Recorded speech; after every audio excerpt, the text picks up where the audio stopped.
హైదరాబాద్ లో hitech city ఏర్పాటయ్యాక తర్వాత వచ్చిన ప్రభుత్వాలు కూడా దాన్ని కొనసాగించడంతో అక్కడ భూముల ధరలు పెరుగుతూ వచ్చాయి. ఒకప్పుడు 100 గజాలు 10 లక్షల రూపాయలు ఉండేవి. ఈ రోజున కోటి రూపాయల వరకు పలికేవి ఉన్నాయి.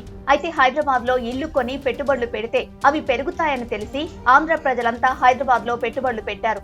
అయితే రాష్ట్ర విభజన సమయంలో హైదరాబాద్ లో స్థలాల రేట్లు పెరగలేదు, అలాగని పడిపోలేదు, అలాగే ఆగిపోయాయి.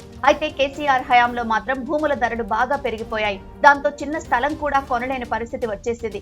ఇక ఇప్పుడు హైడ్రా వచ్చి అన్ని కూల్చేస్తున్న తరుణంలో పేద, ఎగువ పేద, మధ్య తరగతి, డబ్బున్న వాళ్ళెవరూ ఇక విల్లాలు, ఇల్లు, స్థలాలు కొనుక్కునే పరిస్థితి కనిపించడం లేదు. ఇంతకు ముందు వరకు పర్మిషన్లు, కాగితాలు సరిగా ఉన్నాయా లేదా, బ్యాంక్ లోన్స్ వస్తాయా రావా అని చూసుకునేవాళ్ళు. కానీ ఇప్పుడు ఇవన్నీ వేస్ట్ అని హైడ్రా తేల్చడంతో ప్రతి ఒక్కరూ ఇల్లు, స్థలాలు కొనాలంటే భయపడే పరిస్థితికి వచ్చారు. ఇక ఇప్పుడు రియల్ ఎస్టేట్ సంక్షోభం వచ్చింది. ఇక ఢిల్లీ ఇన్సిడెంట్స్ బేస్ చేసుకుని హైదరాబాద్ లో ఎక్కువగా ఉన్న కోచింగ్ సెంటర్ల మీద కూడా పెద్ద దెబ్బ పడింది. దాంతో ఉపాధి అనేది లేకుండా పోతోంది. అయితే రేవంత్ సర్కార్ చేస్తున్న పనులు తెలంగాణకి లాభమా నష్టమా అనేది ఆలోచించాలి. రియల్ ఎస్టేట్ రంగంపై రేవంత్ సర్కార్ ఎలాంటి నిర్ణయం తీసుకుంటారు? రిజిస్ట్రేషన్లు భారీగా తగ్గాయి, ప్రభుత్వ ఆదాయానికి భారీగా గండిపడింది. హైడ్రా పేరుతో హైదరాబాద్ మునుగుతుందా తేలుతుందా చూడాలి.